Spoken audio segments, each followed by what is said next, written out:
Фидерот Джафери откри дека всушност ја примил резолуцијата така како што е со Македонија, од друга страна премиерот Заев е децитен дека Македонија не е уставното име на државата и за вас е неприфатливо.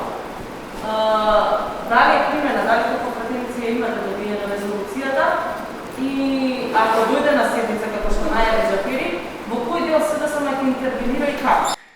Добро, навистина на почетокот би сакал да знам дали ВМРО ДПМН е навистина сака да се усвои самата резолуција таква каква што е, или сака преку таквата резолуција да си тера дневна партиска политика.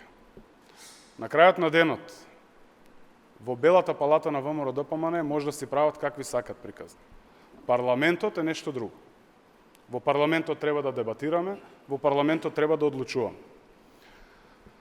Република Северна Македонија, самите преговори во рамки на Европската Унија ги води согласно уставното име. Нашиот став е сосема јасен. Текстот на резолуцијата, таков каков што е прифатлив согласно уставот. Овде се отвара прашањето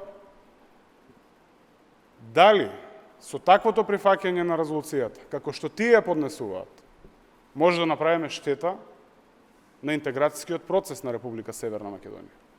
Дали може би, конечно, од друга страна, ВМРО ДПМН ќе се издигне над партиските интереси и ќе го прифати Преспанскиот договор, со што навистина имаме одлична основа да ги зајакнеме и да ги заштитиме националните интереси.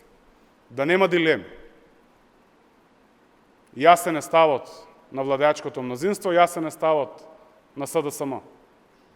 Преговори и разговори за македонскиот идентитет, за македонскиот јазик, ниту имало, ниту има, ниту во иднина ќе има. Така да, како пратеник, зборувам од моје лично име, до вчера, јас лично ја немав правно формално добиено резолуцијата. Кога ќе ја видиме резолуцијата во рамки на координација како пратеничка група, ќе разговараме и ќе видиме каков ќе биде настапот како колектив. Лично сметам, став на партијата е дека е прифатлив текстот на резолуцијата, таков каков што е, согласно уставот. Тука да нема дилема. Благодарам.